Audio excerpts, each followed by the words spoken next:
नमस्कार, आप देख रहे हैं महानगर समाचार। मैं हूं आपके साथ श्वेता। तो चलिए रुक करते हैं आज की बड़ी और प्रमुख खबर पर।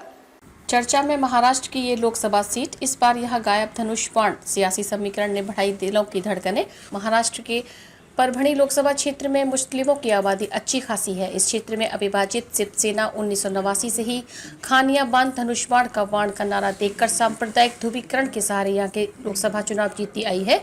इस बीच सिर्फ एक बार 1998 में कांग्रेस यहाँ से जीत सकी थी, मगर अब विभाजन के बाद शिवसेना यूबीटी के हाथ से उसका चुनाव चिन्ह निकलकर मुख्यमंत्री एकनाथ शिंदे के पास जा चुका है।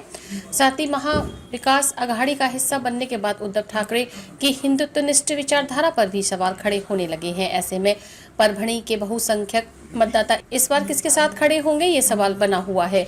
परभणी जिला महाराष्ट्र के मराठवाड़ा क्षेत्र का हिस्सा है। आजादी से पहले पूरा मराठवाड़ा हैदराबाद के निजाम की रियासत का हिस्सा था।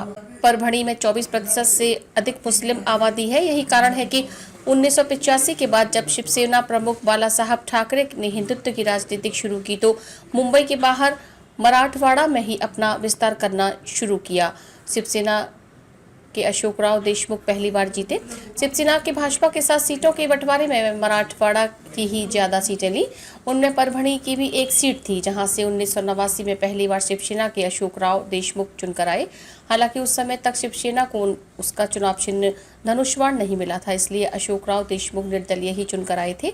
लेकिन जब शिवसेना को उनका चुनाव चिन्ह धनुष बाण मिल गया तो उसने परभणी में खान या बान का नारा देना शुरू कर दिया था। अब बदल चुके हैं समीकरण।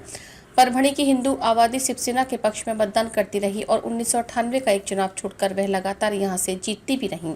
शिवसेना यूबीटी ने इस बार भी अपने 2 बार के सांसद संजय यादव को ही अपना उम्मीदवार बनाया है, लेकिन अब समीकरण बदल चुके हैं। अब शिवसेना में विभाजन के बाद शिवसेना यूबीटी के हाथ से उसका चुनाव चिन्ह धनुष बाण निकल चुका है। अब तो शिवसेना यूबीटी के परभणी कार्यालय में मुस्लिम कार्यकर्ता भी अच्छी संख्या में दिखाई देते हैं, तो सवाल खड़ा होने लगता है कि अब तक उनके साथ हिंदू रहा मतदाता इस बार शिवसेना यूबीटी का नया चुनाव चिन्ह मशाल उठाकर चलेगा क्या? महादेव जानकर भी चुनाव मैदान में। दूसरी ओर इस बार भाजपा नीत महायुति के सीट समझौते पर परभणी की सीट शिवसेना शिंदे के हाथ से निकलकर राष्ट्रीय समाज पक्ष के अध्यक्ष महादेव जानकर के पास चली गई है। इसलिए परभणी में धनुष बाण चुनाव चिन्ह है ही नहीं। धनगर समाज के नेता एवं राज्य के पूर्व मंत्री महादेव जानकर ही यहाँ से महायुति उम्मीदवार हैं। उनका चुनाव चिन्ह सीटी है। बारामती से लड़ा था पिछला चुनाव। महादेव जानकर को महाराष्ट्र भाजपा के दिग्गज नेता रहे स्वर्गीय गोपीनाथ मुंडे का करीबी माना जाता है। 2014 में वे बारामती से चुनाव लड़कर शरद पवार की पुत्री सुप्रिया सुले को अच्छी टक्कर दे चुके हैं। परभणी में उनके धनगर समाज सहित ओबीसी वर्ग की अच्छी आबादी भी है। प्रकाश आम्बेडकर ने पंजाब राव डक को उतारा।